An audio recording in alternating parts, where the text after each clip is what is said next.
the lifestyle, like the gang culture, and growing up in South London, it was very real. I mean, I know different people who have been shot. They lived to tell the tale. I mean, someone I went to school with, he got shot with a machine gun outside of a nightclub. I know someone who got shot 5 times outside their house. It was, and when I was a teenager, I had 3 guys approach me in an alleyway, and one of them threatened to stab me. The pressure that I felt was, if you're not part of the gang, you're a no one. I'm so grateful to Our Lady because someone threatened to stab me. They didn't, but they stabbed a friend of mine, and later on, he got sentenced to life in prison for murder. I was totally absorbed in the inner city life and the urban culture, and I wasn't always a good boy, unfortunately. Girls, gangs, guns, grams, as in drugs, kilograms, and GANGA, smoking, So all of those things are just enticing, and the rap music or different forms of urban music, I'm obviously just telling it how it is. I don't want anyone to say, okay, obviously there's good things in South London. I'm grateful to God that I was born and raised in Camberwell, because it made me who I am. So, and I received a lot of blessings from growing up in South London, but I just want to try to help others as I've lived in that environment, just to kind of speak about it. But the rap music, it does glamorize it. I mean, I know you have a lot of rap musicians trying to deny it, but it glamorizes it. You see, I mean, the rosary saved me. I think because my mother taught us. She introduced us to Our Lady, told us about the beauty of Our Lady. Was always talking about different Marian apparitions, Our Lady of Fatima, Guadalupe. I discovered the Latin Mass, and it was like, wow, I couldn't believe it. You have some people who go to the Latin Mass for the first time and they're like, find it a bit difficult, but for me, it was just like, it was like a perfect marriage. It was just like, wow, like this is what I've been looking for. It's like, it was amazing, like the reference to silence. I mean, I had a missal and I knew how to follow, but I was just contemplating everything up there, just in awe.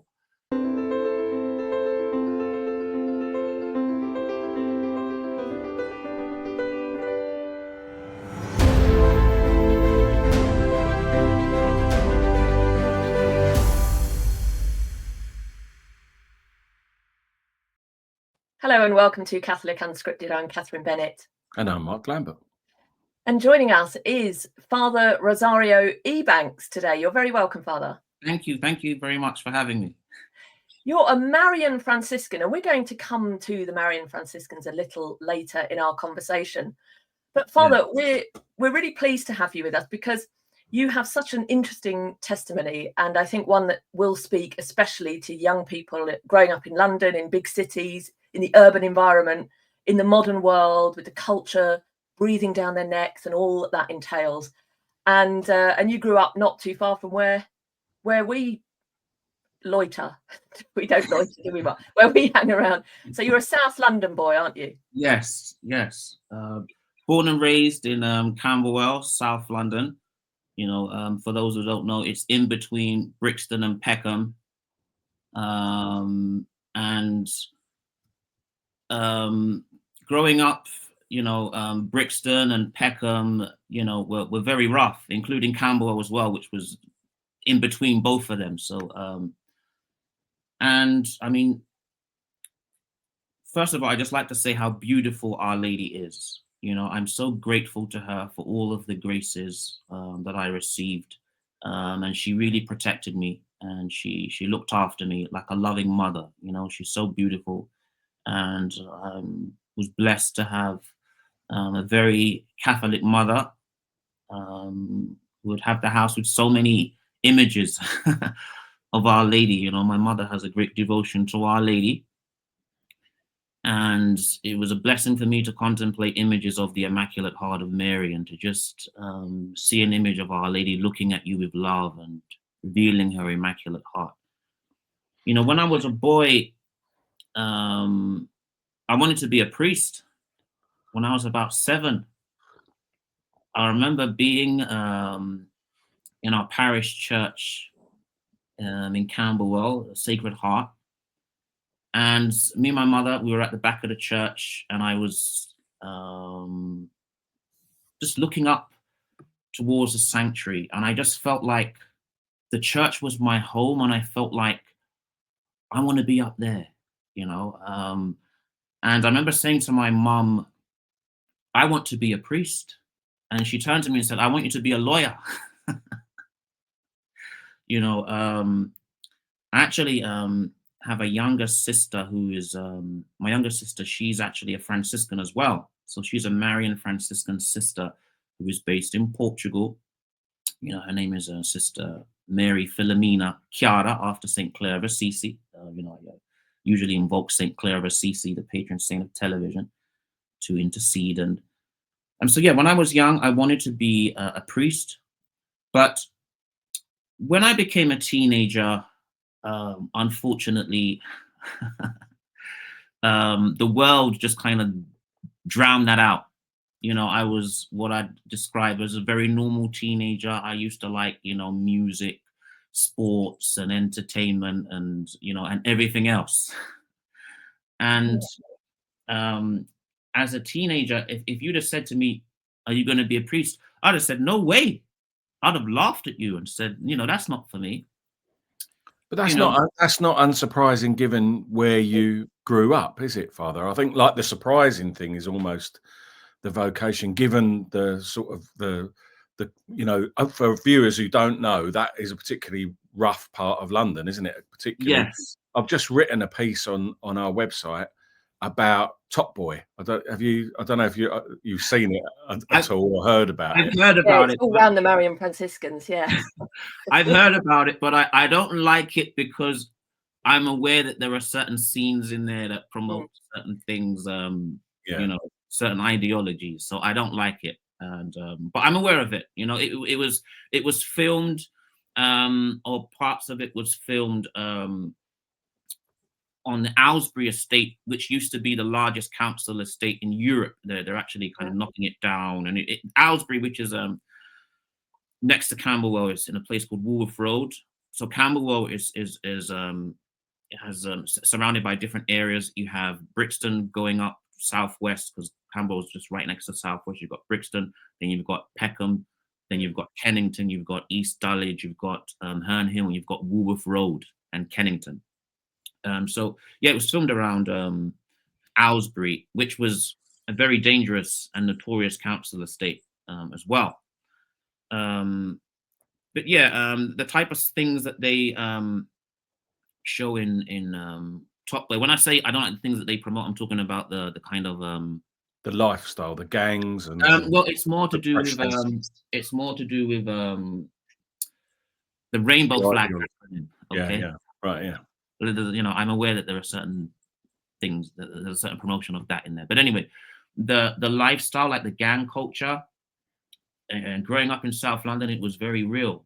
I mean, I know different people who have been shot. You know, they lived to tell the tale. I mean, someone I went to school with, you know, he got shot with a machine gun outside of a nightclub. You know, I know someone who got shot 5 times outside their house. You know, it was, and you know, when I was a teenager, you know, I had 3 guys approach me in an alleyway, you know, and one of them threatened to stab me, you know, because they wanted to take off, you know, a watch that I had on and a chain and a ring, and, you know, but it was a lesson for me. Don't show off wearing a nice watch, you know. And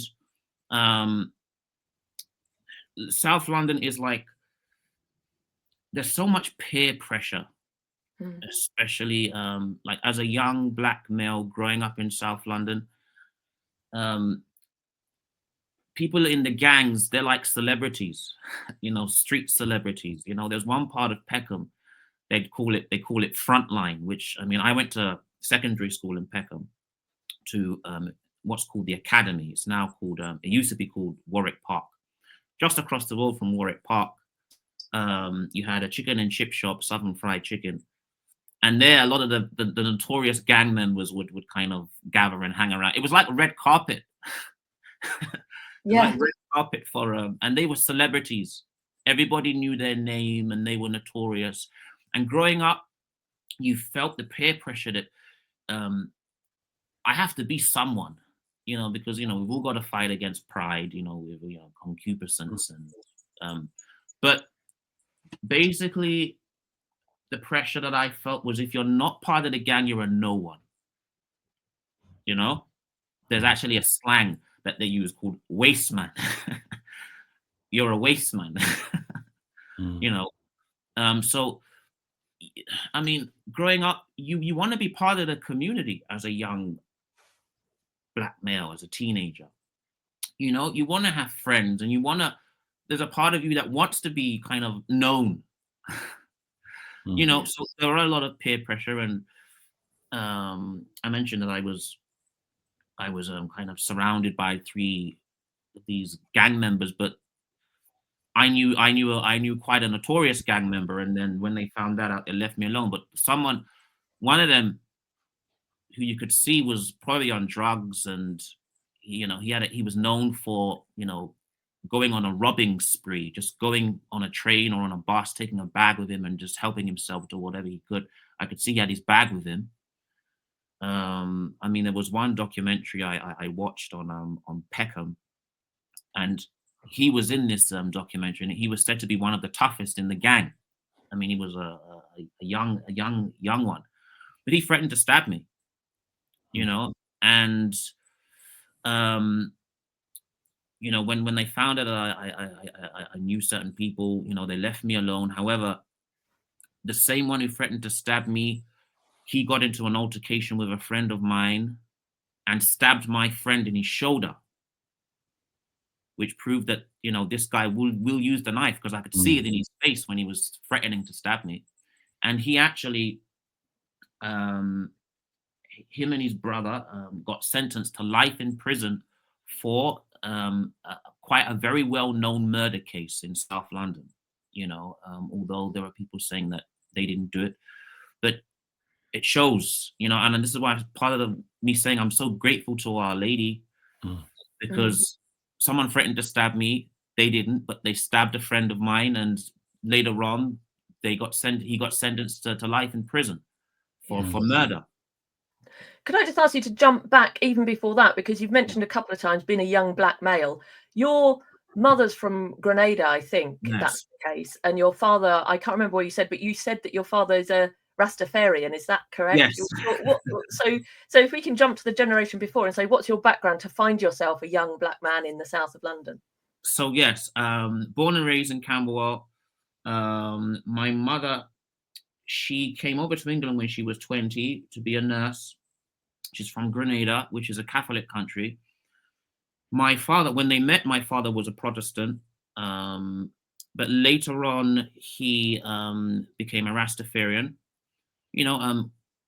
I'm praying, and I'm sure Our Lady will intervene at some point, and he will become Catholic. So we're praying for that, and please keep me in your prayers. He's a very good man. I've received a lot from him. He at one point was actually trying to pursue a music career in reggae. He recorded a demo tape, and I don't know what happened to it, but anyway. So my father's a Rastafarian from Jamaica.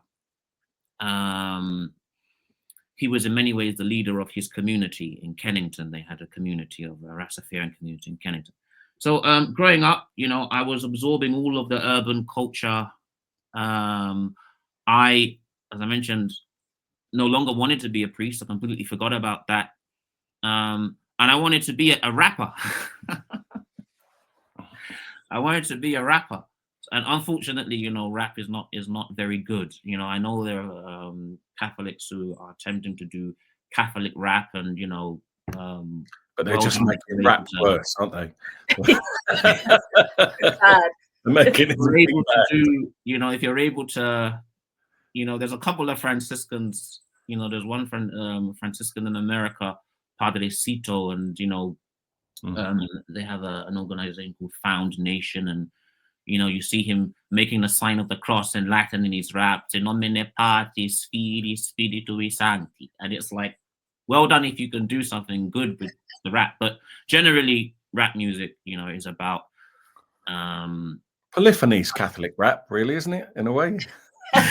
Well, it's actually thanks to the Latin Mass, and we can get into that a little bit, and listening to Gregorian chant that it helped me to really purify a lot of, there was one priest who, when he met me, he said, you went from reggae to Gregorian chant. It is a leap. But yeah, I was totally absorbed in the inner city life and the urban culture, and I wasn't always a good boy, unfortunately, and that's one of the themes in my essay, is that, like, you're put under these cultural pressures, aren't you? And even if your intention is to do good, sometimes you're in that environment, you're compromised in such a way that in order to save someone, you've got to tell a lie, or there's this constant pressure that makes it so difficult to be good. Yeah, I mean, when I was a teenager, as I mentioned, these street celebrities, some people, if you're in a chicken and chip shop on your own, and they walk in, you'd want to vacate the place. They were kind of intimidating. And growing up, people would spray paint their names on the wall. I don't know if they still do that now, but and some names you wouldn't dare touch. But if you wasn't a big personality on the street, they'd put a V over the name with a cross. They'd cross it out to say this guy is not a big figure in the area. So you grow up with hearing about people in the streets, and everybody kind of respects the gang members, and the gang members got all the girls and all of that. And it's like, people want that fame and power. I worked in schools for a long time, and you've mentioned chicken shops a couple of times, and people watching might be thinking, why does he keep talking about chicken shops? And my friends used to laugh when I said, we have posters up at school saying there's no such thing as free chicken. And they said, why are you saying there's no such thing as free chicken? I said, when you work in a school in South London, the chicken shops would be seen as a place where young black kids would go after school, and they'd be drawn into county lines and into gangs and into drug dealing. And so there's no such thing as a free chicken. It was just a tagline to say, don't imagine that this is, that this is not going to cost you in the end. People are coercing the drug, the dealers are coercing the kids. Yeah, and I mean, that's another aspect, the drugs. And I mean, I grew up on the Danesford estate in Camberwell. People know it as the estate behind the Camberwell KFC. So chicken and chips is kind of part of the culture there. But anyway, I grew up on the estate behind the Camberwell KFC, and there were a lot of notorious gang members on that estate from the Peckham gang. South London has a lot of gangs. You had a gang from Brixton, a gang from Peckham, and Camberwell was kind of divided into two parts. You had that part of Camberwell which is connected to Brixton, and a part of Camberwell which is connected to Peckham. So I grew up on the Peckham side of Camberwell. And then you've got a gang in the Lewisham Borough, and then Wandsworth Borough has got their gang, and Woolwich Borough, and I mean Greenwich Borough and Woolwich. But anyway, I grew up on the estate behind the Camberwell KFC, and another thing is the drugs aspect. Thanks be to God, Our Lady preserved me from selling drugs. But there's one slang that they used to use in London, which is, it's a long thing, or they would just abbreviate it to it's long. What that means is it takes a long time, and that's a bad thing. Like studying, getting GCSEs, going to university to make money, that's long. I can get easy money in 5 minutes. Yeah. I can get a nice car, and like, that's long. So, and obviously, it's not just about the Black community in the sense that, you know, I mean, for example, in South London, Camberwell was home to a notorious criminal organization in the 60s called the Richardson Gang. You know, this is organized crime, you know, across the water, East London. You had the firm, and I actually met, I actually met someone who worked for the firm, and then he started working for the Richardson Gang. The Richardson Gang were from Camberwell, a man called Mad Frankie Fraser, you know. And you know, I'm currently in Italy, and you know, if you go to Naples, you know, they've got the Camorra, which is their version of mafia, and you've got young people on mopeds riding around shooting people. So, you know, it's gangsterism is all over the world. But it is true that a lot of young Black men find the gang life enticing.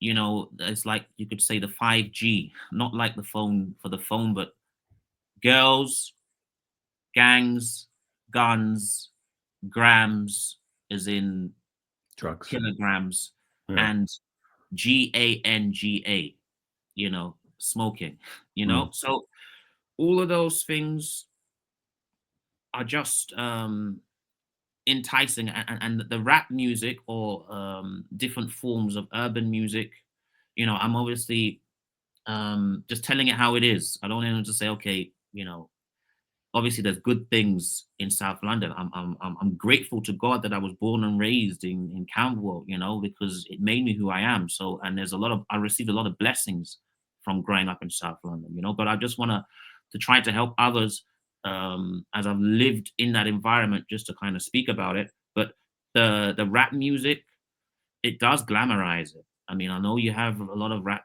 musicians trying to deny it, but it glamorizes it. You see, growing up, there was one rap artist who actually is from a Catholic family. It's from New Orleans, and this was during a time when New Orleans was murder capital of the world. His name was C Murder. C dash Murder. He's actually serving a life sentence for a murder, although they say he didn't do it.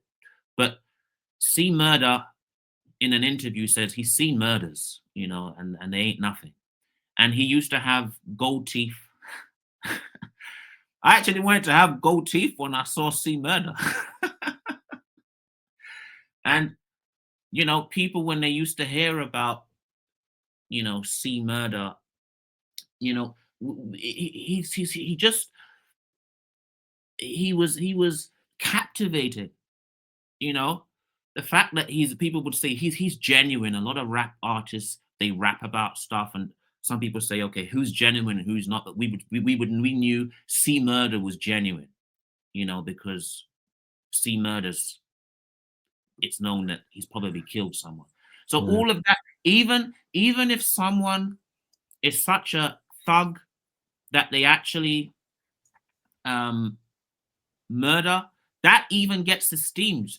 You know, now they have a form of music called drill music, which one exorcist I know says is diabolical. They actually boast about murder. I mean, you have one American rapper who was murdered himself. His name was King Von. He's known as to be a serial killer, and he will boast about it. He's you know, that he's murdered more than 8 people. And today's culture, you have what on the streets they call it the ops, which is short for opposition. And they make music where they boast about, they call it like a scoreboard. So if they say it's 3-2 to us, which means we've taken 3 of yours, you've taken only 2 of ours. And they're talking about murder. And you have some people who even boast about who they murdered in the drill music. And even the beat, it kind of creates a certain mood, you know. And this is the environment that young Black males grow up in. What chance have they got? This is the thing, isn't it? It's like that's what's more amazing about your story, because like I mean I grew up more on the back, say, of, you know, the Richardsons and the Crays and that sort of thing, and everyone in my family from the East End talked about it, glamorized it. Everyone, that it was like, oh, I knew so and so used to hang around. Everyone's got a mate who knew someone. But the few times that I had a brush with anything like that, it terrified me, frankly. It was absolutely terrifying. Why aren't people terrified? When I watch movies where these themes, I think if I was in that situation, I would be shivering and shaking under my bed and hiding. Why do people? Were you terrified? I mean, thanks be to God, Our Lady preserved me, in the sense that, as I mentioned, I know people who have been shot. I mean, there was one time I was walking through a notorious council estate in Brixton, called Mitesfield Estate. I mean, I have family in Brixton who live on the Angeltown Estate, which is a very notorious council estate as well. And I just happened to be passing through Mitesfield, and there were these two young men, and one of them is saying to his friend, "It's 2006. You ain't got one of these?" And it was clear he had a gun on him. And I've kind of just walked into that scene like, what have I walked into? And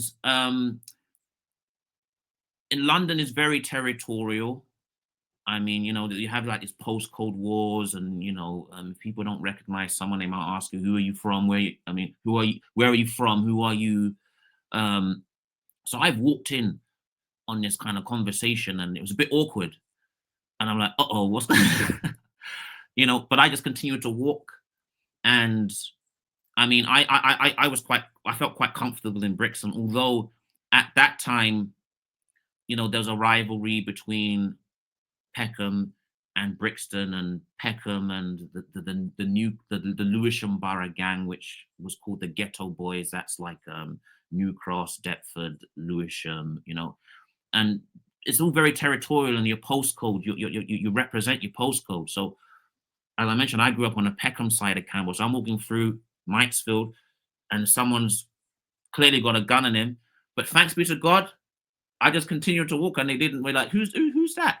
But I know of someone who was from the rival gang to Brixton, who found himself on the Mitesfield estate. He was a known enemy of the Brixton gang, and he had to run away from gunshots. They were shooting after him. And it's like, so yeah, when I walked through that estate and someone clearly had a gun on them, I was a little bit like, Because it's not you, is it? It's them. If they're in the wrong mood or something happened to them earlier today, they could just... Yeah, they just look in my direction and say, "Who's that? Do you recognize him? Where's he from?" And they could come up to you and approach you, say, "Where are you from?" I'll be like, "Well, I'm from Camberwell," which is kind of friends with Brixton, like in the sense that it's right next to Brixton, but they might inquire further to find out, are you like from the Peckham side? I mean, I was not part of the Peckham gang, although I knew people from the Peckham gang.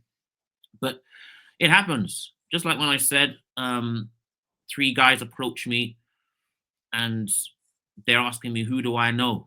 First, they wanted to take off my watch, my ring, and my chain. And then when they asked, who do you know? And then they found out, okay, they left me alone. But that's how it goes. I even have friends. I remember just walking not too far from the Campbell KFC, just walking down the road.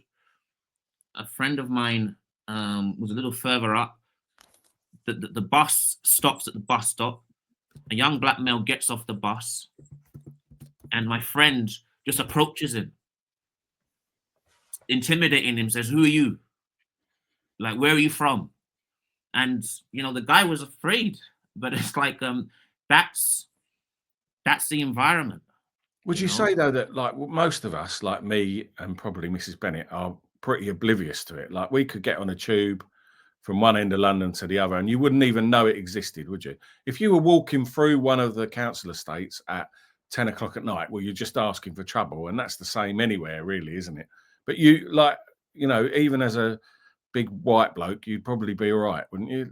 Generally speaking.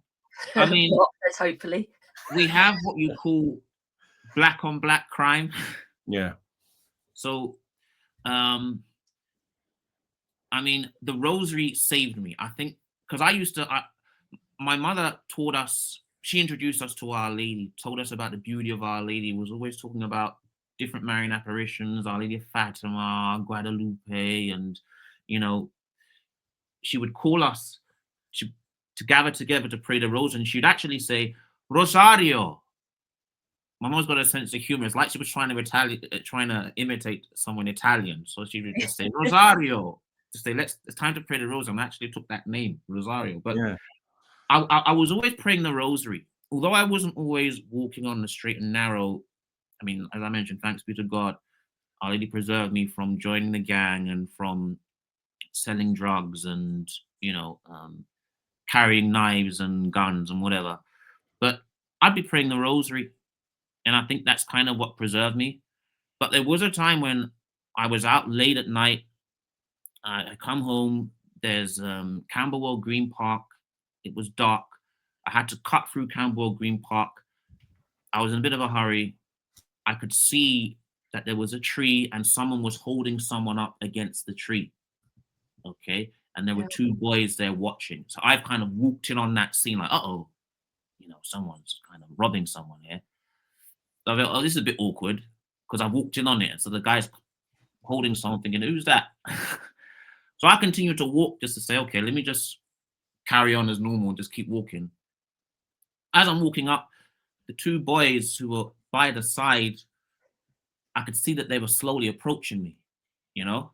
So I've crossed the road and they've crossed the road as well. And I'm walking further up and I crossed the road and they crossed the road as well. And I crossed the road. I started saying, oh, it's clear they're coming after me. So my house was just basically down the block, round the corner, and then round another corner. So as soon as I was out of view, got to the end of the road, I ran. And then they said, he's off, meaning he's escaping. So, and then, you know. You see, as a mother growing up in, as a mother with teens growing up in really a stone's throw from the places you're talking about, it does worry me. And I talk with other mothers and we say, it's not that we don't trust our own children. They're good kids. It's just you're in the wrong place. You're in the wrong at the wrong time. And it's others. It's like my mum always said to me when I got my driving test, she said, I know you're a good driver, but I worry about others on the road. But the problem is you can only worry so much. You have to trust at that point. Otherwise you take too much on yourself. And your mum armed you with the rosary, with your faith, with your mass attendance, and she was praying for you. So we're going to move in a moment on to how you go from that gang warfare that you grew up in to becoming a Marian Franciscan. I wonder if I could keep you on the point just a moment longer, if you're happy to talk briefly. Yes. You mentioned your sister. There's a really terrible account of something awful that happened to your cousin, and I think you mentioned that this in part was part of what helped your sister as well. Like it was a shock to the system in terms of her calling. Is that correct? And are you happy to talk about that? Yes. So we had a cousin. She was 15. She wasn't Catholic. But there was something quite particular that happened. Once she came over to our house. I mean, she was very loved by our family. I mean, we only got to know her well, I'd say about 4 years before she died. She came to our house once, and there was an image of the Immaculate Heart, and we had a lot of guests come to our house, but she was the only one who stopped in front of this image. As I mentioned, she wasn't Catholic, and she asked, "Why is there a sword in her heart?" You know, it just touched her. You know, she was the only one who stopped in front of the image and asked. And I think my mother must have explained, but so she was 15. And it was she was murdered. It was a very well-known murder case at the time. It happened in 2005. Her name was Rochelle Holness. So if you were to just type in Rochelle Holness murder in Catford, you'll find it, you know. So she was just going to the phone box to make a call. This is, you know, before 2005, before the whole smartphone telephone era. And a man who, was psychologically unwell, kidnapped her, violated her, murdered her, cut her up into 9 pieces and threw her in a bin bag on a council estate in Catford, southeast London, Milton Towers, which, so my younger sister was very close to my cousin Rochelle, and when she was murdered, I mean, it was on the news, they even showed footage of the man buying the saw that he would later use. I mean, I pray for him. I've forgiven him because he tried to kill himself afterwards. He was gonna slit his wrists, and he wrote a note to his girlfriend saying it was an act of weakness. I don't deserve to live. But he was sentenced to life in prison. But so yeah, when Rochelle died, it was a big tragedy. Later on, when I joined the friars and I was a postulant, which is like the first stages in your formation, whenever I would think of Rochelle, I would just cry. I'd break down and cry.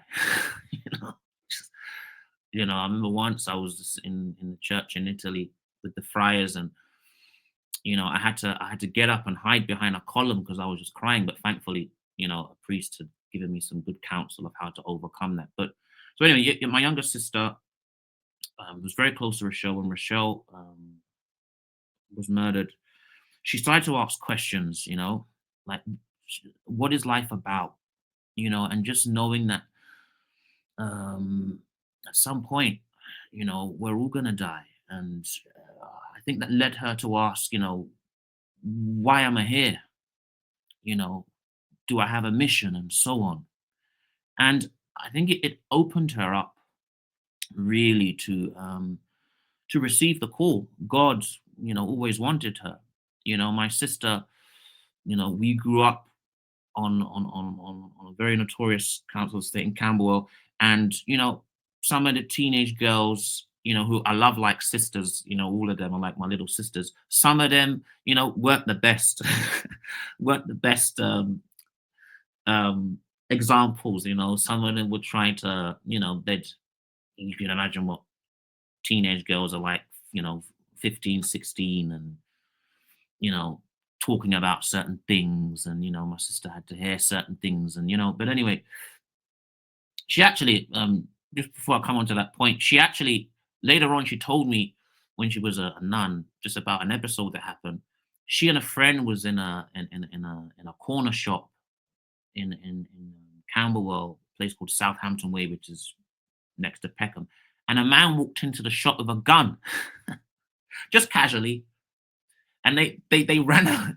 They ran out the shop, But just some of her friends, weren't living the best of lives. You can imagine in the city, there's a lot of impurity, unfortunately, and that's another thing that rap music promotes.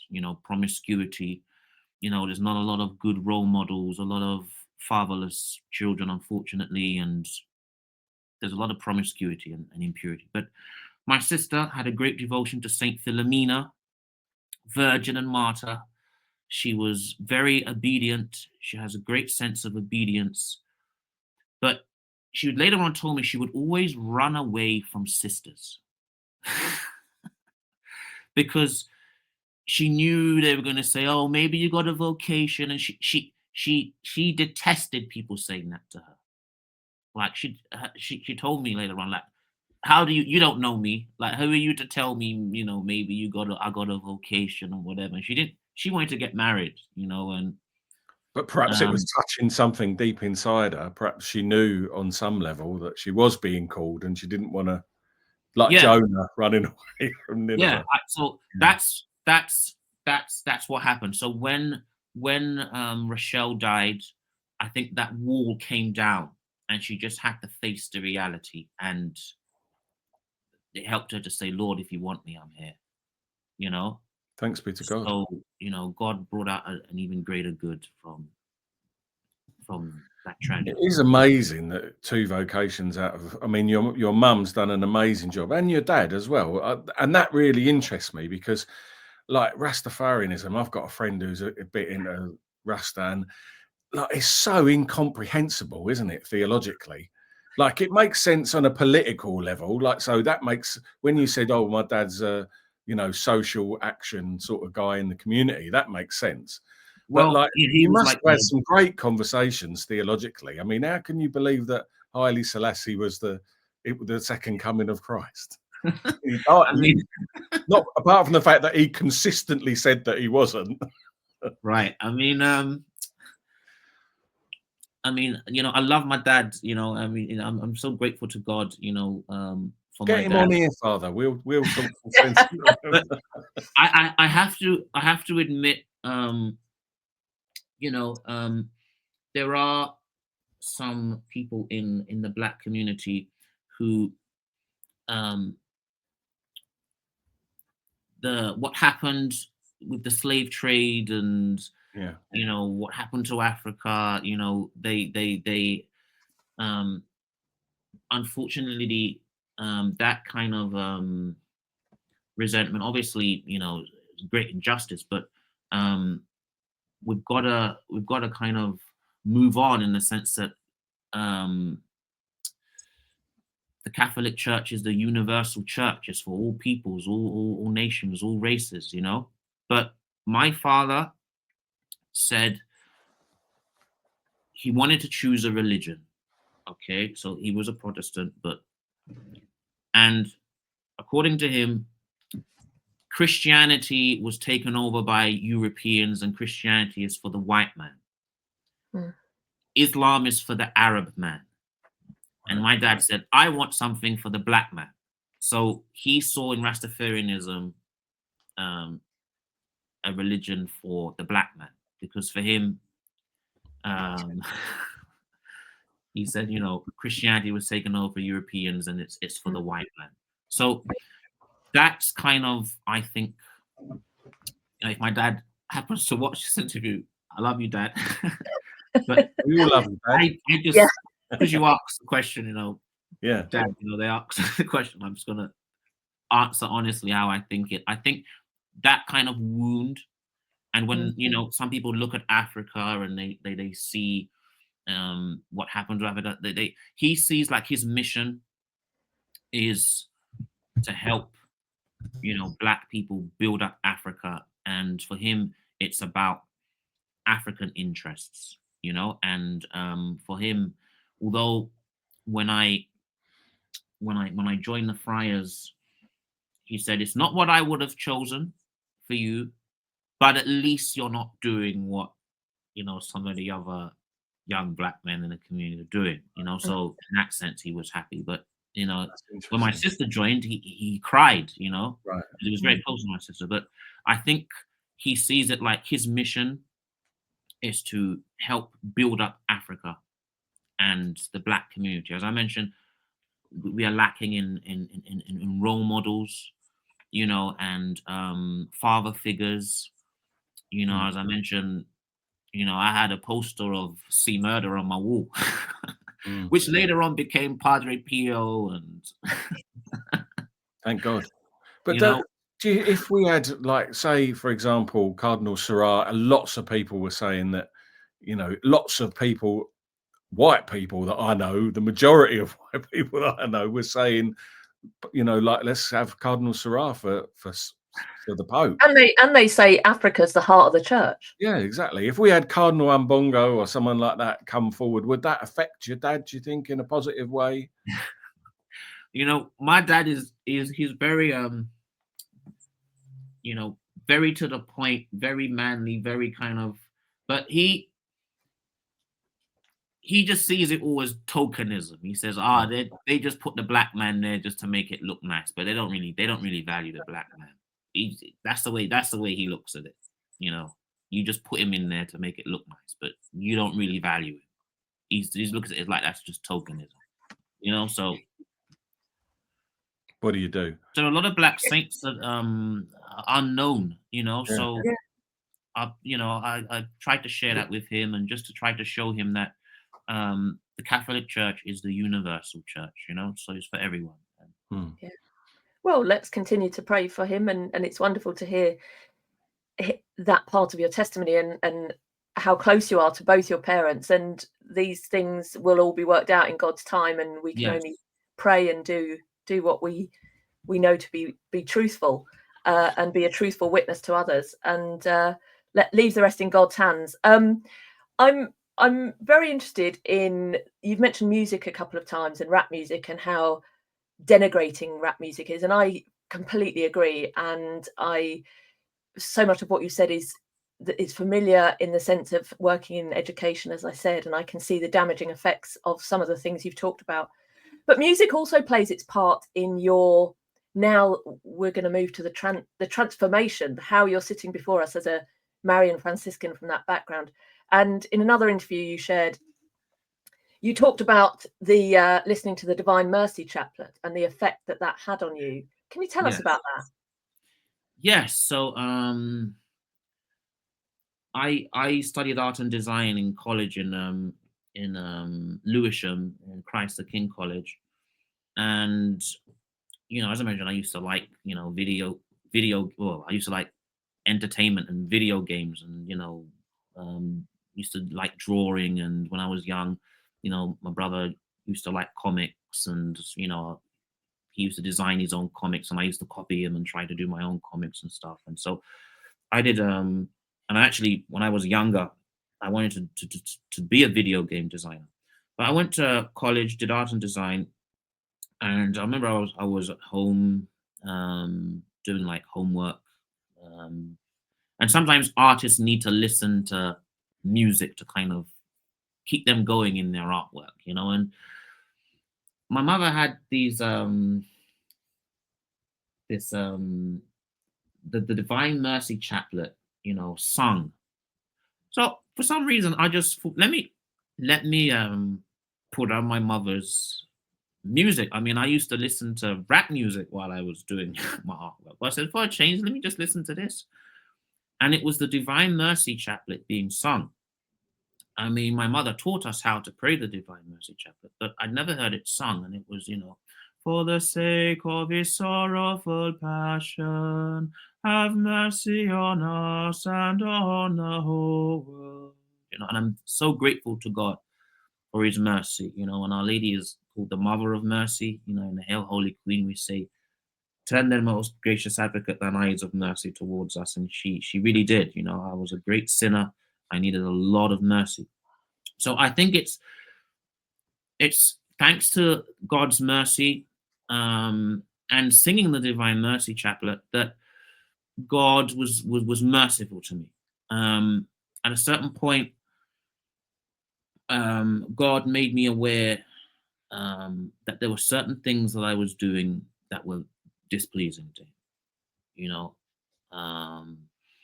Basically mortal sins. And I didn't really hear about mortal sins growing up. Nobody, I don't remember hearing it in the catechism or in the preaching or, but God made me aware, perhaps on another occasion I can get into the details of how, and I wanted to change. I said, wow, you can actually go to hell for doing certain things, certain things that, we can make sin be an idol. Like that's our golden calf, and I was in chains, and, but anyway, so God made me aware, and it was so strong. I wanted to change. I didn't want to offend God. I realized that I had another God with a small G, I had these idols, and I just needed to. So I wanted to please God. I wanted to change, and thankfully, I discovered the Latin Mass. How on earth did you discover the Latin Mass in South London? So what happened to me when our Lord made me aware of certain things that happened to me when I was 20, but I discovered the Latin Mass when I was 18. It was actually through a dream. It's actually through a dream I had. I mean, my mother, she remembered the Latin Mass from when she was a girl. She was very active in our parish, in Sacred Heart. But at a certain point, she came across the Latin Mass in London, and she was secretly going to the Latin Mass. So she'd bring us to, the parish Mass. But she would go to the Latin Mass before. There was a 9:30 Latin Mass in Spanish Place, St. James's. She'd go to that Mass. Then she'd go and bring us to the parish Mass. And then, but we didn't know. I had this dream, obviously sometimes you can't pay attention to dreams, and, God can use dreams, but, also, demons can use dreams. But sometimes, God can use dreams, you got St. John Bosco and, St. Joseph and Joseph of the Old Testament. Anyway, I had a dream. And in the dream, it was very symbolic. The dream just showed me something entered the church. I won't get into all the details of the dream because I don't want to make anyone like a rad trad. Right. Too But, late. You're on the wrong channel then. in the sense that, I'm not here to kind of attack, anyway.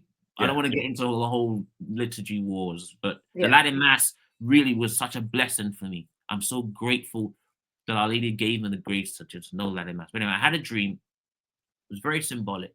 Just showed me something entered the church. Okay. And I told my mum this dream. It was so scary. It was like a nightmare. I told my mum this dream, and she said, "You know what? Why don't you come with me?" And then she took me to the Latin Mass, and it was like, wow! I couldn't believe it.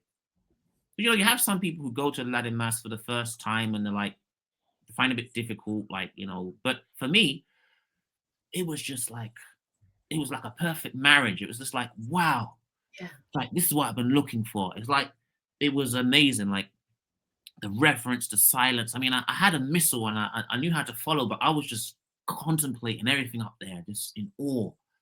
We would go to the low Mass at Spanish Place, St. James's, I mean, sometimes I'd go to the oratory, they used to have, have a Latin Mass there. And on a couple occasions, I'd go to St. Bede's. They had a morning Mass, and, but we would go so I started going to the Latin Mass, and then we all went to Latin Mass, my whole family. And I've got 3 other siblings, older brother and older sister, and my younger sister. So we all went as a family to Latin Mass.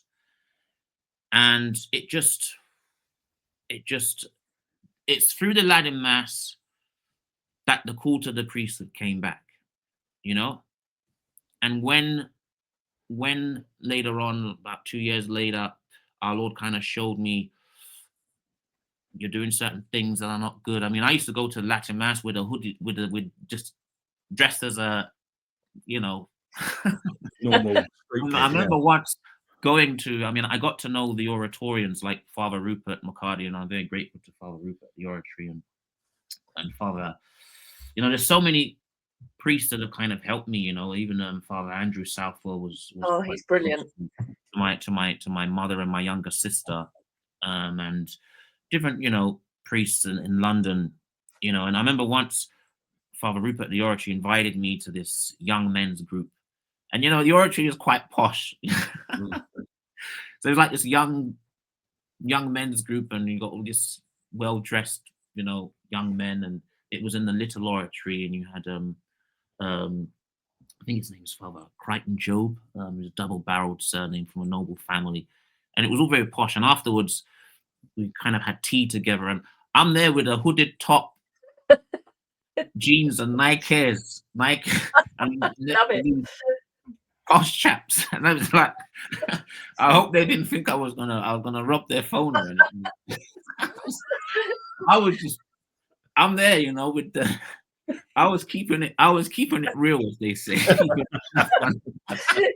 In the mix of all of these posh, good afternoon. And, Yeah. Your dad would have loved that. but anyway, but the Latin Mass, it just opened everything up for me. And I wanted to be a priest. There's just so many, just the holiness of, there's just the Mass. And then, later on, Is it part of it, Father? Is part of it, though, that, and this is like a journey for all of us, for me and Katherine, we've been on the same journey. I was born in 71. I don't know if I should say that on air, but anyway, which means that just after the changes, and it was like I remember growing up in the Novus Ordo, no one really knew what they were doing. No one had a clue what they were doing. And it wasn't until Summorum Pontificum that I ever went to a traditional Latin Mass. But it's the thing about it is when you start to pray the Mass and you're looking at what's being said and, you're following in the missal, it's like so much deeper. It's like the priest means it. It's like we all mean it. We're all there because we mean it. And there's this militancy to, that this is something really important. Whereas in the Novus Ordo, it really and I know we don't want to get into the liturgy wars, but it is like two different religions. One where they don't really mean it. Oh, it's all right. You don't have to go to confession. And just to hear the way that you're speaking there as a young man about the importance of mortal sin, about the importance of confession, about the dynamic of grace in our lives, the transformative dynamic that it had in your life from an extreme circumstance, let alone the rest of us who probably suffer with acedia more than anything else, like there's a real power. And you have to wonder why we're on this trajectory where young people are attracted to the tradition of the church. Older priests have said to me, what always, forget all these new fads, synodality and all that, what always worked will work. Repentance, go the sacraments, these things actually have worked for 2,000 years. Yeah. I mean, it really, just attending the Latin Mass, it just really, something was just inspiring you to want to be holy. As you mentioned, like even like the gestures and the reverence and the even the preaching, it was strong, it was militant, it made you, listening to it, it made me proud to be Catholic, and it's like everything about it just spoke to me. And so I was praying and kind of discerning my vocation, and I tell people I wanted to be a priest with the Beretta. And as I mentioned, there's certain priests who have helped me along the way. I mean, one of them, and I'm very grateful to Father George Dangerfield, who used to celebrate the Low Mass at Spanish Place, and Father Peter Lesseter, who tried to start a community in Devon. He actually taught me to serve the Mass. And that was a blessing because I used to love serving Mass, so he taught me how to serve the Mass in his community in Devon and Axminster. And then I served my first public Mass at the oratory at the Lady Altar. And later on, that's where I would actually celebrate my first Mass. I was ordained, 6 years ago in the old rite, thanks be to God. Very grateful to Bishop Egan for, doing it in the old rite. And I would serve the Mass at the oratory for a priest called Father Anthony Alexander, who's not an oratorian, but, I'm very grateful to him. And I used to love serving Mass, when you're serving a low Mass, the server gets so close to the Eucharist, like at the elevation. And Our Lady, just the Latin Mass just inspired you. It just, I wanted to be holy. I've got a long way to go. I needed a lot of purification, but the Latin Mass helped me to purify all of, I've still got a long way to go, but for example, as I mentioned, I wanted to be a rapper, and, so on a few occasions I went into a recording studio, and I didn't make it big, as they say, but, some years ago when I returned to South London as a friar, I used to, I had a cousin and a couple of cousins that wanted to do music as well, and I recorded something with a cousin of mine, and he said, you know they played our song on the radio? And I said, I've heard it a couple of times on different radio stations. And some of my cousins think I'm crazy because they knew how I was, and then they see that, you know, he's gone off like to Italy to be a friar and a priest, and like, is he mad? But as I mentioned, something happened where our Lord showed me, you know, I could go to hell, and the Latin Mass just made me want to be. It helped me to want to be holy, and it inspired me. You know, I didn't want to sin, and you know, going to confession, and you know, and then developing this devotion, love for our Lord in the Blessed Sacrament, you know, and going to adoration, and you know, it just helped me immensely. And even with regards to singing, my mother had a CD of someone singing the different Kyries, you know, and I'm kind of in this process of purification in the sense that I started painting religious images, and you know, I tried to do one painting of Padre Pio. I'm not a painter, to be honest. I'm more a drawer. And while I'm painting this image, I'm listening to the Kyries and learning them and singing along with them.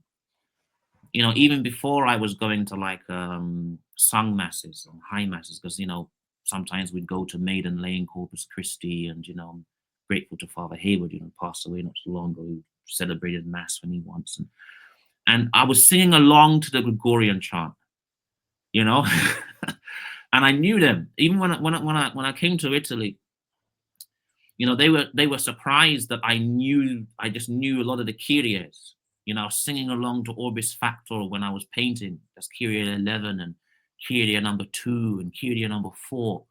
You know, I remember once when I went to St. Bede's. I mean, we'd usually go to Spanish Place, but a few occasions I'd go to St. Bede's, and it was a feast of St. John the Baptist. It's Father Andrew Southwell. And at the end of the Mass, you know, he sung the Ite Missa Es. He's got a beautiful voice, Father. You know, sings in a very, you know, very manly. And it just, Kyrie number 4. And it was just, every time I have to sing the Ite Missa Es of Kyrie number 4, I always remember Father Andrew Southwell. How inspirational. Yeah. Beautiful voice, yeah, really beautiful. And the Easter at St. Bede's with Father Andrew Southwell is, yeah, it's, you described it perfectly, I think, when you first began talking about the Latin Mass and saying it's the perfect marriage. I can't explain it. It's like everything I was looking for was there, and it was just, I used to love it. I just used to, and it's like it was a new life for me. Just wanting to receive our Lord in the Blessed Sacrament, and I mean, as you mentioned, Mark. I mean, when we went to the parish, it was just, I mean, don't get me wrong. Don't get me wrong. I know people are trying their best, and you know, people are trying to do different initiatives but oh man, it just transmitted, when I look back on it, a certain worldliness, and it was just lacking that strength and just that anyway. So can I just interject at this point, because there might be viewers who feel the same as myself and might want to ask the same question. I have a real tension here because I'm a Catholic. I place myself under our Holy Father and in the Church, and I'm not a sedevacantist. I don't reject Vatican II. I don't say there's a hermeneutic of rupture and we're living in a different church. It is the one church. Yet when I go to the Novus Ordo, I find it so difficult, and I only go now if I have to go to fulfill my obligation. And I don't want to be shaking hands and, you know, doing these things. So I remain kneeling throughout, from the Sanctus throughout, until I receive Holy Communion. And I'm always torn. Am I being prideful and saying I want to do it my way when the Church does it this way? how does one cope with that tension of just doing the Novus Ordo way and the shaky hands and the singing awful hymns and the chatting after mass? I don't do any of that, but you know, in the church, and I think, but is there a pride in going and thinking this is awful, I'm not going to do this? Doing what Tolkien did and answering all the responses loudly in Latin. Yeah, I have to say I do. We do. You and I did in Holy Name Cathedral in Chicago, Super Tues's home, with all the old ladies up on the altar, and it's like, but it is difficult because I want to fulfill my obligation. I do find it. I'm a child of the late 70s, early 80s, like Mark, and we were fed colouring in Mary in blue and colouring in Jesus and making paper chains and like felt banners and like hell. What do you mean hell? What do you mean mortal sin? Like you, I got to a point in my life where we've forgotten about all that now. Yeah, don't worry about all that. Confession, you know, and I got to a point in my life where I was so humbled in a good way that I hadn't realized how puffed up I'd been by my own pride. And we need that. And I find it desperately sad that the church doesn't always offer that very medicine that we need. So just on that question, what does one do? Many people can't access the Latin Mass. They want to be reverent. They don't want to be doing all this what appears like a hollowed out and shallow and worldly liturgy. I mean, it's a good question. I mean, thanks be to God, there are a growing number of seminarians and, you know, newly ordained priests who want that reverence, you know, and these are like in the Novus Ordo, these are priests who celebrate the Novus Ordo, or seminarians in not seminarians of like the Fraternity of St. Peter and just diocesan.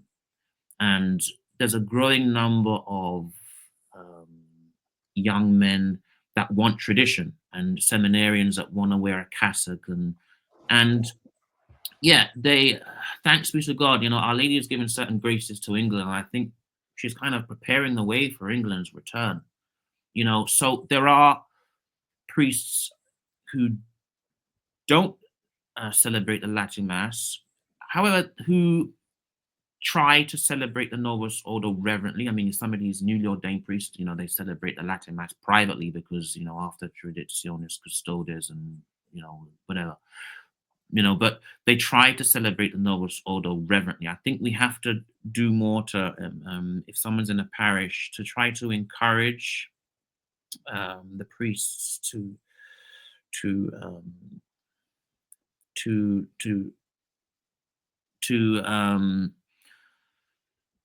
embrace the great treasures from our tradition, you know. And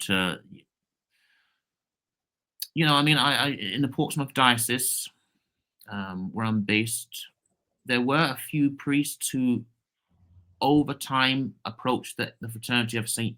Peter to learn how to celebrate the Latin Mass, you know. So there is something is happening, you know. I mean, I'm aware of all the kind of, as I say, wishy-washy, watered down, and you know, kumbaya type environment, which is a great cross, you know. I mean, when my family, when we were going to Latin Mass, I mean, there were times when we would go to Pius X. We didn't know about all the politics, you know. But Prince, it was like and there were some people in those circles. There were different kind of extremes, you know. Like I knew one lady who was a sedevacantist, you know, and it's like so there was a period where even myself, there was a period where I was only going to the Latin Mass, and I wasn't that disposed to go to the Novus Ordo. I mean, I'm kind of, you know, there was a time where I wouldn't go, but Our Lady gave me a grace to kind of, you know, come out of a certain type of extreme and be like, you know, the Eucharist. Jesus is really and truly present. There in the Novus Ordo. When Mass. during the COVID crisis, when they the thing was that I'm sure you remember, they put the Pradure out, but they reversed it to create a barrier between you and the priest, and it was horrific. It was, for me, it said everything that was wrong with, everything that was wrong with what's going on. And as a matter of principle, I wouldn't go to Holy Communion. And I went to confession to a priest who said to me, and I was furious about this, I was furious that they were making us watch Mass on the television. It's like, they're going to the best restaurant in the world with all their friends, and they're making you watch through the window or something like that, And this priest said to me, please go and receive Jesus. You weren't allowed to go up and receive kneeling on the tongue, but he said, please. And that it's that humility that he was sort of pleading with me and saying, it's on them. What they do to you is on them, but don't let it be. Don't make it about you. Don't make it. So there's a surrender in that, Father, isn't there? Where it's like, okay, you're going to make me do this. This is what's in my heart, but I'm still going to go to Mass, Yeah, I mean, and there are, we could all kind of fall into a certain judgment and be like, well, if the priest doesn't do the Latin Mass, and he's not a good priest, or or just kind of stereotype and label and say, well, that's a Novus Ordo priest, therefore he's, we can't, so there that would invalidate so many vocations, if we acted in that way. It's crazy. And so I'm a Marian Franciscan. We've come from the Franciscans of the Immaculate, and when I joined the Franciscans of the Immaculate, they weren't doing the Latin Mass at that time. So this was I joined the Franciscans of the Immaculate several months before Summorum Pontificum came out, and their priests at the time, I mean, later on they did the Latin Mass, were celebrating the Novus Ordo very reverently, So, I was on a journey in the sense that Our Lady was kind of helping me to just love our Lord in the Blessed Sacrament, and just love going to Mass, and just love receiving the Eucharist. So even if it was the Novus Ordo, because she was kind of asking me, wanting me to kind of deepen my love for Jesus in the Blessed Sacrament. So, if I wanted to go to Mass, I would prefer to go to the Latin Mass, but if I couldn't get a Latin Mass, I'd go to the Novus Ordo. I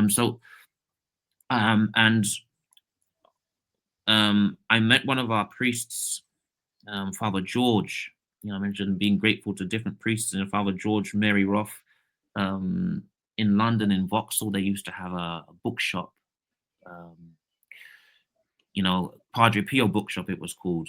A lady called Kathy Kelly had this bookshop, and I met one of our priests, Father George, who was from Brooklyn, tough Brooklyn. I mean, when we first met, Father George later on told a priest, when we first met, he thought I was going to beat him up.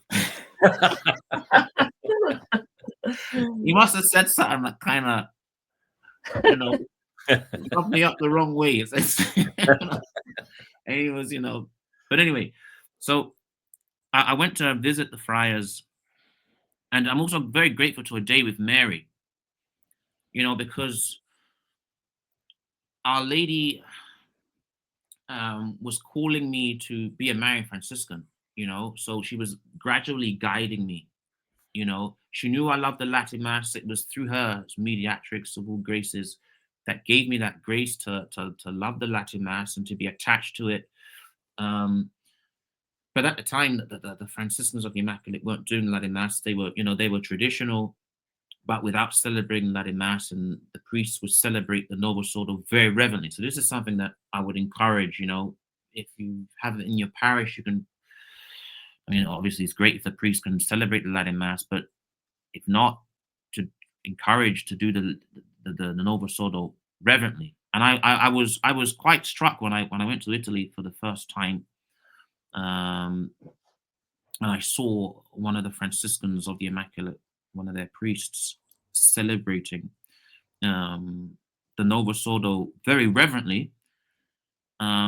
I was quite struck by that, because the founder of the Franciscans of the Immaculate, Father Stefano Maria Manelli, who is still alive, he's 92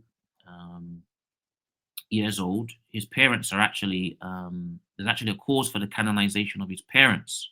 You know, he had holy parents, Papa Settimio and Mama Licia, and he knew Padre Pio. Father Stefano Maria Manelli was a spiritual child of Padre Pio. He used to serve Padre Pio's mass, and Padre Pio was his spiritual director and his confessor. And Father Stefano is actually the sixth of 21 children. You know, his parents had 21 children.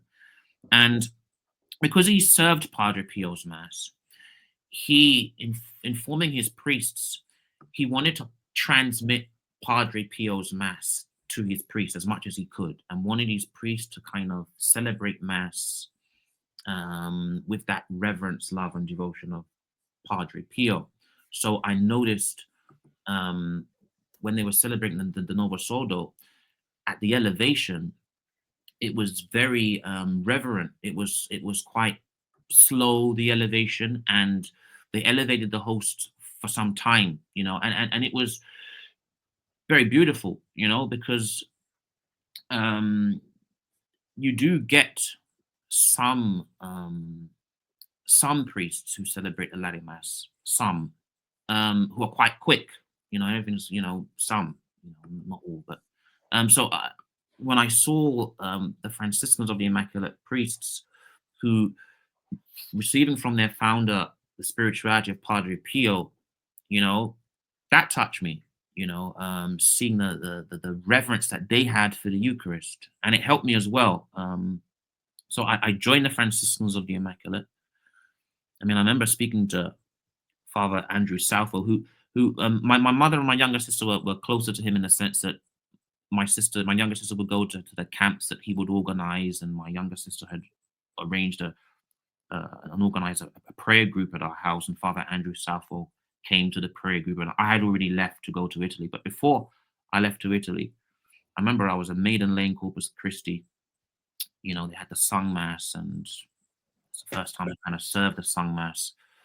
And it was in the sacristy, and I told Father Southwell, I'm planning to join the Franciscans of the Immaculate. He said, they're good, but they don't do the Latin Mass, he said. But something was just moving me to just join, you know, because they were very Marian. I mean, it was through Father George. Father George was my first contact with the Franciscans of the Immaculate. I mean, prior to meeting Father George, my mother had brought home a book about the Franciscans of the Immaculate that Father George must have left in a community in Devon. Father Peter Lasseter's community. My mother brought that book home and showed me and said, look, there's this very Marian group, this very Marian Franciscan group. And she showed me the book. I looked at the front cover and said, that's nice. And I just put it down. But then I met Father George in Padre Pio bookshop. And then, you know, he gave me his famous card with his number. And then I went to have a little experience with the friars there in Brockley, Southeast London. They used to have a house in Brockley, which is about 20-minute drive away from Camberwell. And then Father George said, why don't you go and meet the founder? You know, because you're still alive. So I went to Italy, you know, and I met Father Stefano Maria Manelli, who, as I mentioned, was very close to Padre Pio and a very, very holy man, you know. And prior to going there, Our Lady was just trying to lead me on this Marian journey, you know, and I got to know the Day with Mary. I'm very grateful to, you know, the Day with Mary, because, you know, it's just a very Marian atmosphere when you go to a Day with Mary, you know, and I was absorbing that as well, you know. But I went to Italy, met the founder, who was just, for me, a living saint. Like, it was just, he was just transmitting Our Lady, you know. I remember, you know, after I met him, I went home, and I even spoke with this Kathy Kelly, who owned this Padre Pio bookshop, and I said, he had Our Lady in his eyes. I said, just very holy, you know. But at the time, they weren't doing the Latin Mass, but Our Lady just wanted me to join, you know. It was just, they were just so Marian, and when I was discerning my vocation to the priesthood, I initially thought about the FSSP. So I spoke to one of the priests in Maiden Lane after Mass, and then he said, you know, they have a seminary in Germany. And I wasn't a big fan of learning languages, you know. No offense to, you know, the German language, you know. But he could have told me they have a seminary in America, but he told me they have a seminary in Germany. I thought, oh no, I don't really want to learn German. Then you know, I used to go to the oratory, and they did the Latin Mass, and I thought about, what about the oratoriums? You know, and I liked St. Philip Neri, and I used to serve Mass at the oratory sometimes, and I went to speak to one of their priests, Father Charles Dilke, you know, passed away some years ago, and he put his biretta on my head when we had our meeting. And my head was too small, so the biretta came down and covered my eyes like that.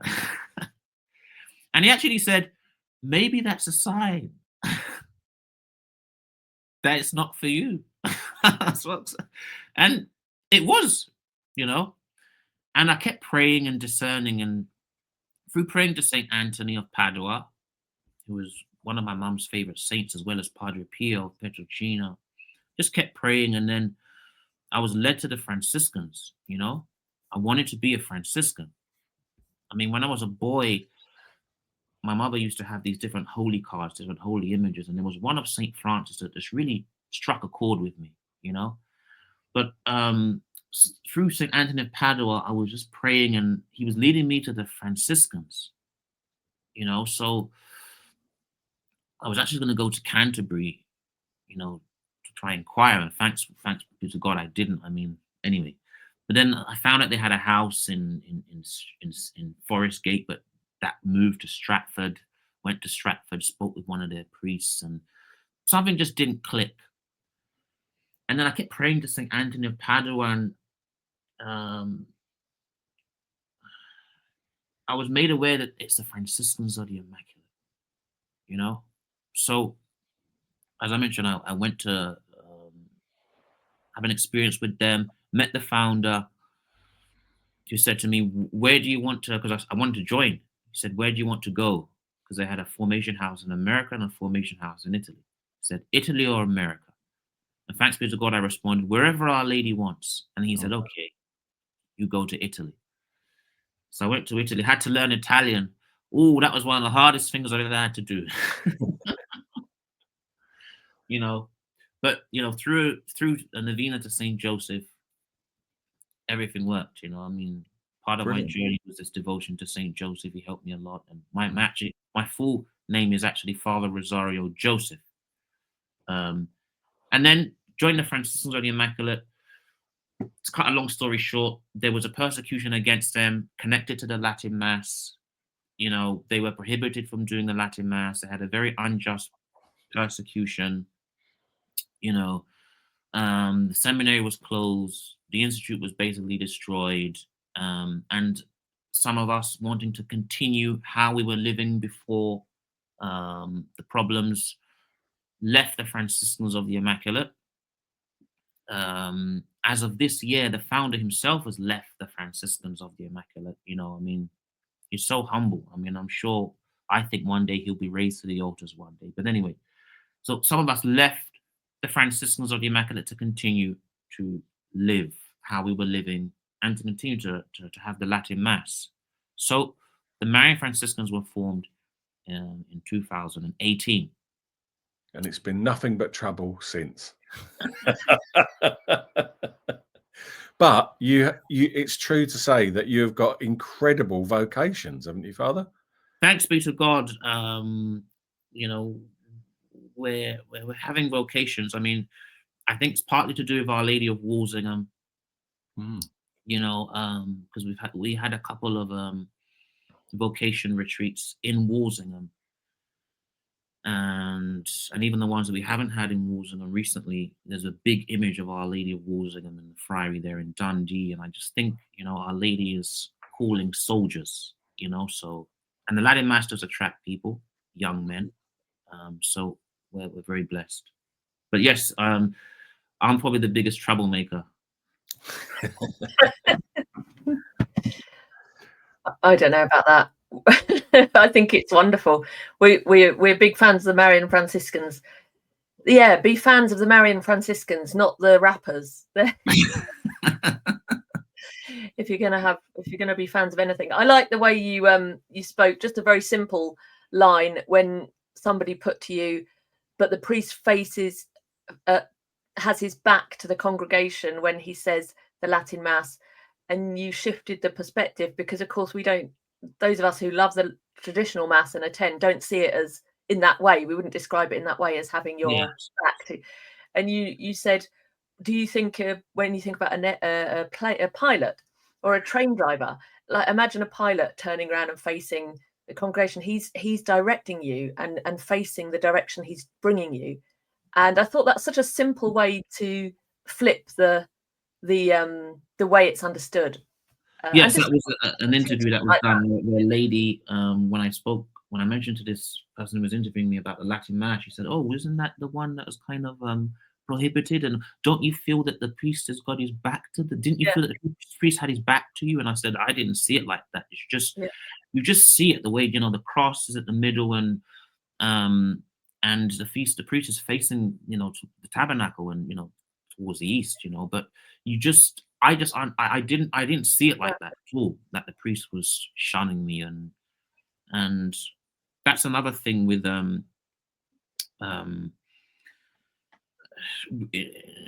sometimes the priest who celebrates the Novus Ordo, they feel kind of such pressure to kind of almost be like a performer, or to kind of, the attention is all on him, and he's got to do something or say something to make the people kind of, good morning, Father Tim, and it's all a bit, but we've just got to try to bring back this sense of sacredness and reverence, and Our Lady, I think she's touching hearts, and as I mentioned, there's a growing number of young seminarians who want that. Thanks be to God. Well, listen, Father, we've taken almost an hour and a half of your time, and I know Mark will feel similarly that we could go on for so much longer, not least to talk about what we knew you from before our conversation today, which was a stonking homily in 2022. I wanted to say you have to check out Father Rosario Ebanks, who does some killer homilies, and then I thought killer is not the word, life-giving homilies, it's the opposite.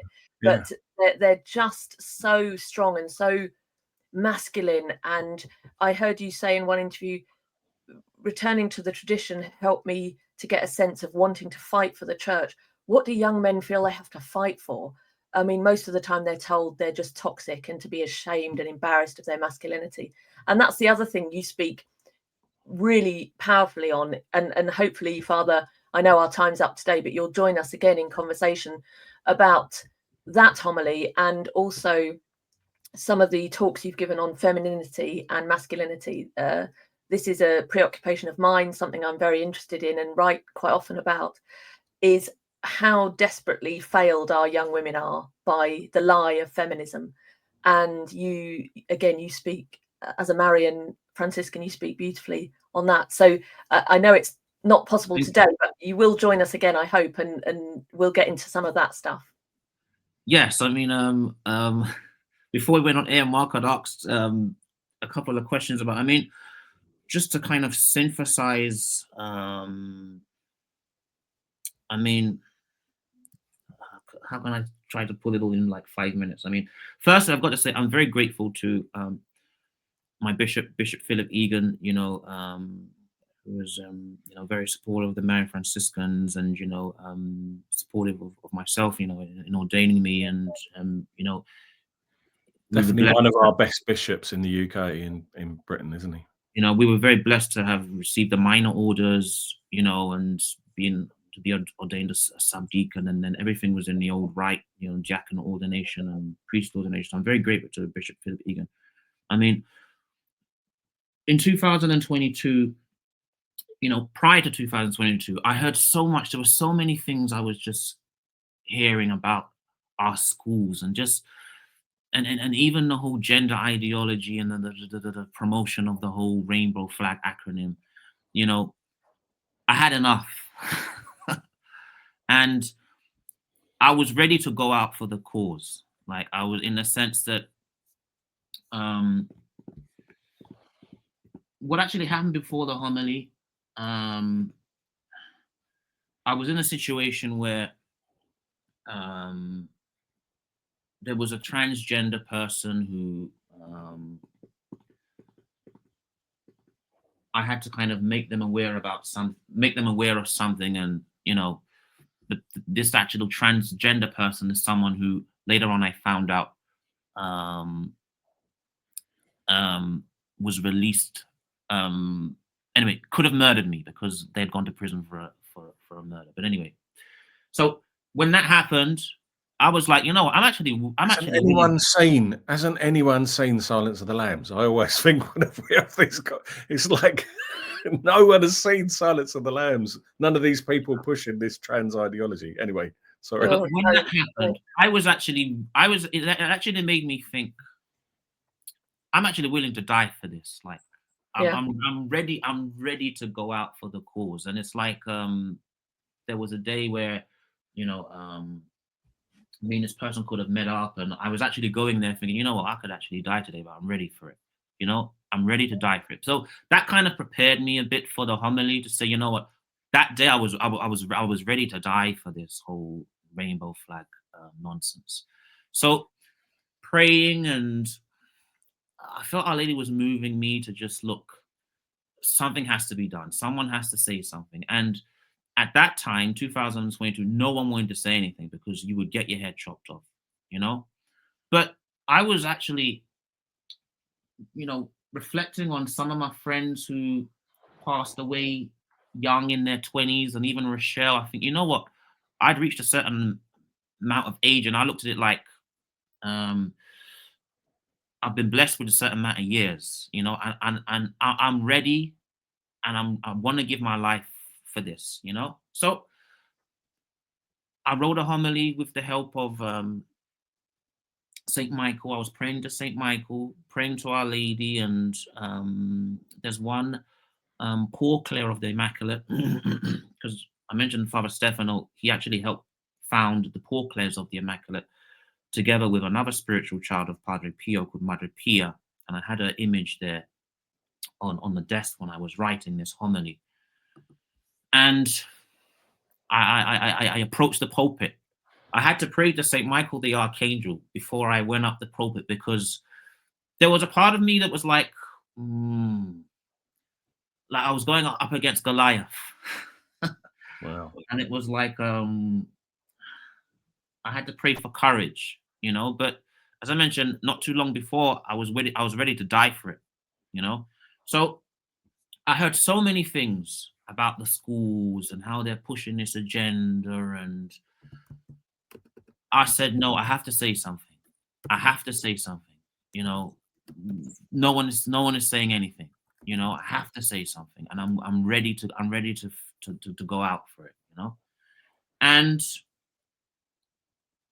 I mean, the homily is there, but Bishop Philip is one of the bishops responsible for Catholic schools, with another bishop. So he obviously, he thought it was a personal attack against him. And I actually preached that at a Novus Ordo Mass. So there's a lot of, I remember there was one priest said, if you'd have preached that at our congregation, there would be no problem. So obviously in some Novus Ordo circles, that tells you something itself, doesn't it? That tells you something. You have a lot of you do get a lot of liberal people in some of the Novus Ordo circles. So the local Catholic school, after this law that they introduced, whereby you have to insert something of that in the curriculum in faith schools, they had put up rainbow flags, and they tried to assure the parents that, we're not going to teach you this. It was kind of like a decoy to so that the Ofsted inspectors would think that they're inclusive, and they called it the rainbow curriculum and stuff. But later on, it was found that they were kind of putting some of that in anyway. But anyway, so that was a local Catholic school. I did the homily. Someone in the congregation went and told the local Catholic school, local primary school, they got really upset because they thought I was talking about them. And the local primary school, Catholic primary school, actually wanted to send me to prison for hate crime. So it wasn't, instead of a big rainbow flag activist saying, I'm so upset with that priest homily, I want to take it to the point where he could get sent to prison. It was actually the local Catholic school that went to send me to prison.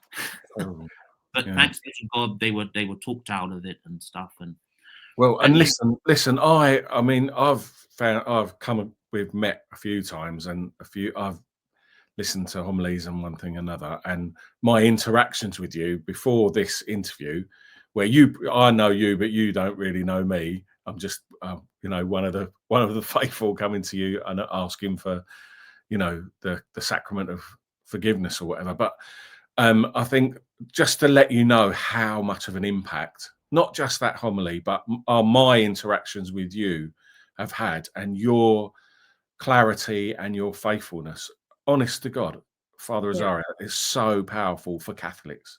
Thank you so much for the laity. Working with young people at that time in the year of 2022, when that trans and rainbow ideology was really breathing down the necks of our young people in faith schools. You say, that you were doing this, and then it didn't seem to be addressed in schools.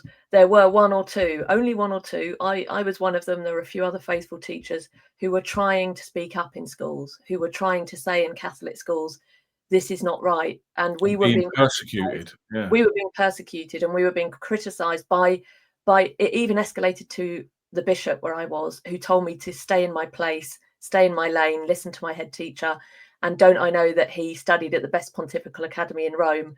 And so for me, listening to you was so important, because it's a very lonely place to be when you're working in Catholic that homily, which we'll probably put a link to it here so people can go and watch it on our website if they want to. But like the line that really hit me out of that homily was protect the little ones from the devil. That's what you were saying. That was what was in my heart. That was what I wanted to offer myself for the little ones, because there were so many little ones being corrupted. And just to try to synthesize it, I was on the front page of the local newspaper, Portsmouth News. The diocese had initially put out a statement saying that they disagreed with what I said and so on. And then I was banned for 9 months from preaching, which for me was a nice break. I'd arrive at Sunday Mass and I'd just read something, be like, I don't have to prepare. But what you said in that homily, totally, as someone who's done 5 years of theology at a pontifical university, there was nothing in that was, problematic from a Catholic point of view. And so you just, but no one's got the bottle to say it. Well, thanks be to God. I mean, as I mentioned, I was banned for 9 months from preaching, but towards the end, so the bishop was receiving a lot of letters, from the United States, but also from England, but a lot from the United States. And I had a few meetings with the bishop. He wanted to see me, and about three or four meetings over a period of time.